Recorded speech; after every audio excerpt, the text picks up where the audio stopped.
अस्सलाम वालेकुम व्यूवर्स, कमीज़ की सिलाई के पार्ट 2 में वेलकम। तो चलिए हम अपनी बकिया कमीज़ जो है वो सीते हैं। हमने साइड की फिटिंग की सिलाइयाँ जो थी वो लगा ली थी। उसके बाद अब हम शर्ट के चाक बनाएंगे।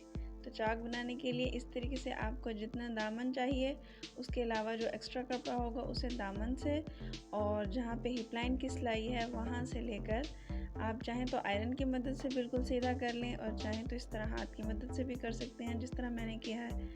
तो ये करने के बाद आपने तकरीबन 1/2 इंच की ये पट्टी बना लेनी है, रेडी कर लेनी है, जिसके ऊपर हम सिलाई करेंगे।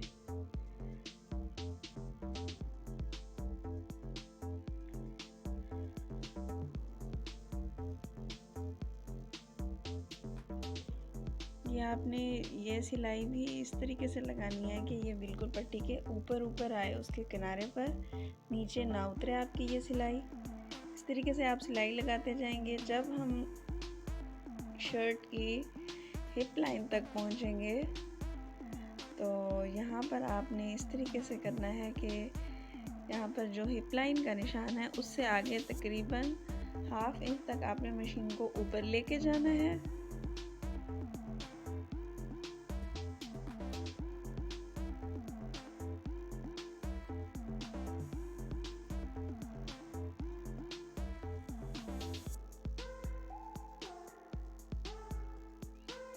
फिर आप चाहें तो 1/2 इंच पर इंचेस टेप से निशान भी लगा सकते हैं।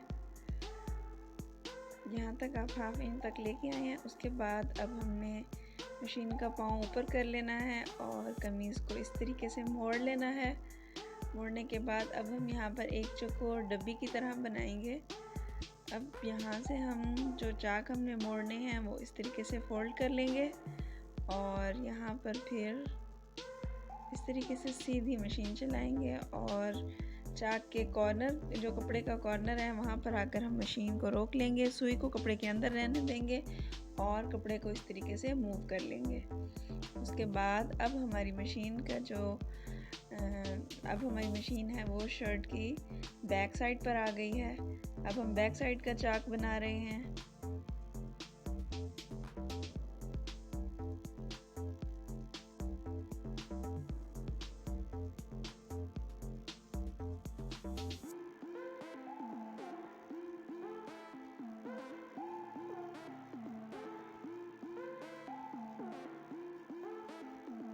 इस तरह करते हुए जब हम दामन तक आएंगे तो हम दामन की पट्टी को भी इसी तरीके से तकरीबन 1/2 इंच पर यूँ फोल्ड कर लेंगे, और यहाँ पर भी इस तरीके से हम इसका कॉर्नर बनाकर अब हम दामन की पट्टी बना लेंगे।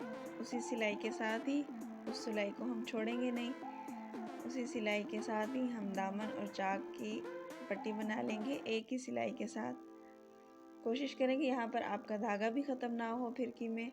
तो अगर आपका यहाँ पर धागा नहीं ख़त्म होता तो ये पूरी एक ही सिलाई में चाक और दामन दोनों रेडी हो जाते हैं। सेम उसी तरीके को अप्लाई करते हुए यहाँ पर हम दूसरा चाक भी बना लेंगे। हिप लाइन की दूसरी साइड पर हमने दूसरा चाक बना लिया है, और फिर दूसरे दामन को भी इसी तरीके से हम रेडी कर लेंगे।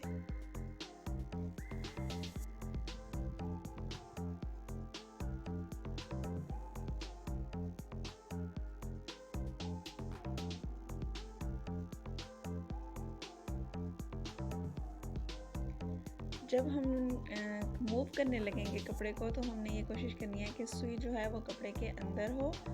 इस तरीके से सिलाई बिल्कुल तरतीब से आएगी और सिलाई छूटेगी नहीं।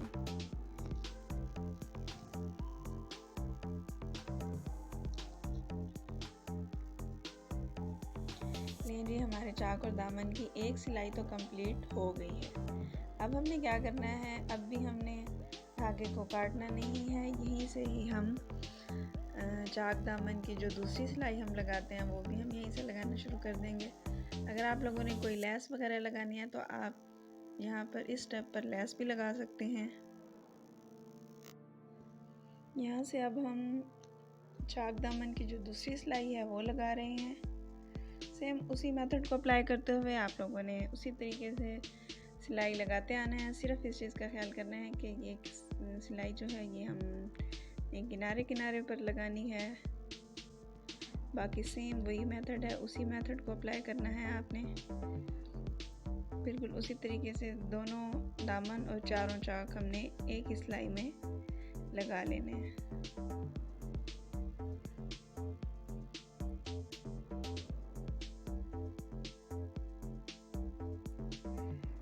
अब ये हमारी चाक और दामन की दोनों सिलाइयाँ लग चुकी हैं और उसके बाद अब हमने जो शर्ट के बाजू हैं वो अटैच करने हैं। बाजू अटैच करने के लिए हमने सबसे पहले बाजू रेडी करने होंगे। बाजू भी रेडी करने के लिए हम उसी मेथड को अप्लाई करेंगे जिस तरीके से हमने चाक और दामन की पट्टी बनाई थी। सेम उसी तरीके से 1/2 इंच की पट्टी को हमने रेडी कर लेना है बाजू के आगे। यहाँ भी अगर आप लोग कोई लेस वगैरह लगाना चाहें तो इस टाइम लगा सकते हैं, और अगर आप लोग पाइपिंग करना चाहें तो पाइपिंग का तरीका मैं आपको अपनी किसी और वीडियो में सिखाऊंगी। तो अभी ये बिल्कुल सादा सी कमीज़ जो चाक और दामन के साथ हमने सी है, तो ये इसका मेथड मैंने आपको बताया इस वीडियो में। उसके बाद अब हमने क्या करना है कि हमने अपने जो शर्ट के कंधे हैं उसके साथ अपने बाजू को इस तरीके से अटैच करते जाएंगे और इसकी मेजर करते जाएंगे कि हमें कितने बाजू रेडी चाहिए। तो जितने हमारा आर्म होल होगा हमारा कंधा, तो उतने ही हमने बाजू को रेडी करना है सिलाई करके। जो एक्स्ट्रा कपड़ा है वहाँ तक हमने सिलाई कर लेनी है। एक्स्ट्रा कपड़ा एक साइड पे कर लेंगे। अब हम यहाँ से अपने बाजू का फ्रंट देखते हैं कि हमें आगे से खुली कितनी चाहिए। तो हमें तकरीबन 6 इंच खुली बाजू चाहिए।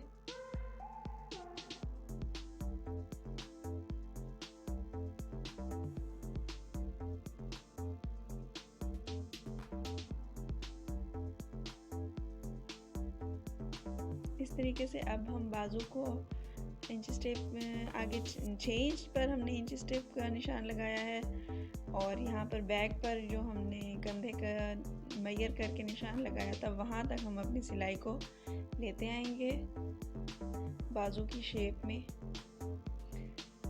तो ये हमारी बाजू की सिलाई हो गई। उसके बाद बाजू इस तरह से है, हमने बाजू को सीधा कर लेना है और जो शर्ट है उसको उल्टा कर लेना है।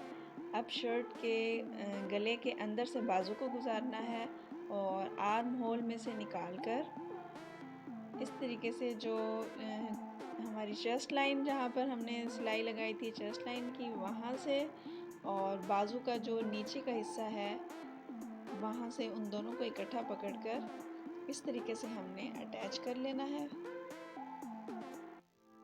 और यहाँ से बाजू की सिलाई लगाना शुरू करेंगे। इसी तरह गुलाई में हमने सिलाई लगानी है। शर्ट के कपड़े के ऊपर बाजू के कपड़े को इस तरह रखते जाएंगे और जो नीचे जो एक्स्ट्रा कपड़ा है उसको इस तरीके से फोल्ड कर लेंगे। ये दोनों कपड़े जो हैं ये आड़े हैं, तिरछे हैं, तो आपने यहाँ पर इन दोनों कपड़ों को ज़्यादा खींचना नहीं है। बिल्कुल पोलाइटली यूँ नरम हाथों से हमने इस कपड़े को बाजू के कपड़े को शर्ट के कपड़े के साथ अटैच कर लेना है। अगर हम ज़्यादा खींचेंगे तो यहाँ पर चुन्नट बन जाएंगे और कपड़ा भी बड़ा छोटा हो सकता है। ये देखें बिल्कुल परफेक्टली हमारा बाजू अटैच हो चुका है शर्ट के साथ। इसी तरीके से हम दूसरा बाजू भी अटैच कर लेंगे अपनी शर्ट के साथ, सेम इसी मेथड को अप्लाई करते हुए। उसके बाद आखिर में हम अपने बैक गले की तुरपाई कर लेंगे।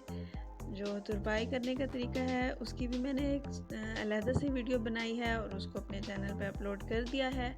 अगर आप लोग तुरपाई करने का तरीका सीखना चाहते हैं तो आप लोग वहाँ से जाकर सीख सकते हैं।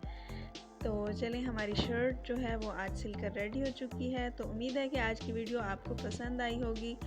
तो प्लीज़ मेरे चैनल को सब्सक्राइब कर दें अगर आप मेरे चैनल पर न्यू हैं, और मेरे चैनल को शेयर भी ज़रूर करें और वीडियो को लाइक करें। तो मिलते हैं नेक्स्ट वीडियो में, तब तक के लिए रखिएगा अपना बहुत सारा ख्याल। अल्लाह हाफिज़। और ये है जी हमारी शर्ट जो सिलने के बाद इस तरीके से रेडी हो चुकी है।